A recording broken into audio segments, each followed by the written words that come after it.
Syriza a accepté ce qui avait été rejeté par tous les gouvernements précédents de Grèce alors que les Macédoniens sont appelés ce dimanche aux urnes pour entériner leur nouveau nom et valider ainsi le compromis trouvé avec Athènes. Le parti grec Nouvelle Démocratie (ND) n'entend pas ratifier cet accord signé en juillet sur le lac Prespa, a indiqué à Sputnik Kostas Stossiapas, ancien vice-ministre grec des Affaires étrangères.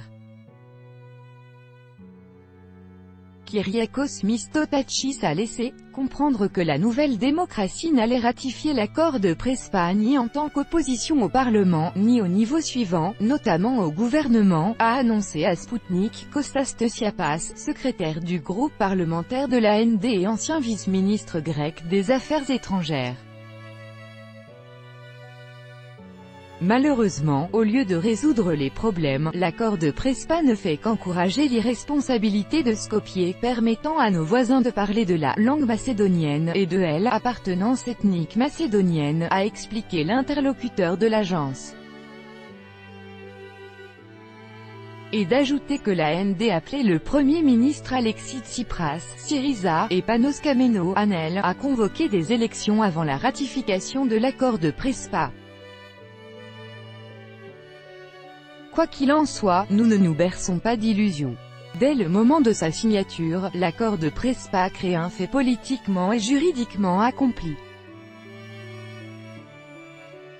Aussi, est-il évident qu'en cas de ratification par le Parlement grec, les possibilités pour des manœuvres diplomatiques seront encore plus réduites, sinon éliminées, a prévenu l'homme politique.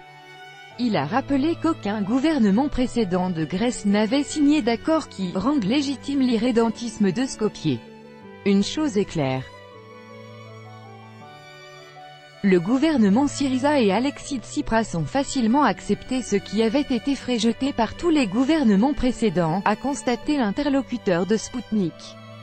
Selon l'accord de Prespa, l'appellation d'ancienne République yougoslave de Macédoine, FYROM, doit changer en République de Macédoine du Nord.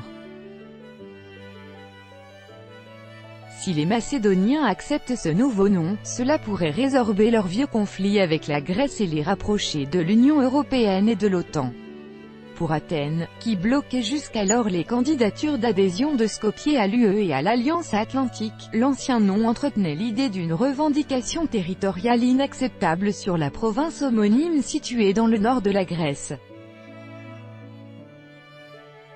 Ce conflit dure depuis 27 ans.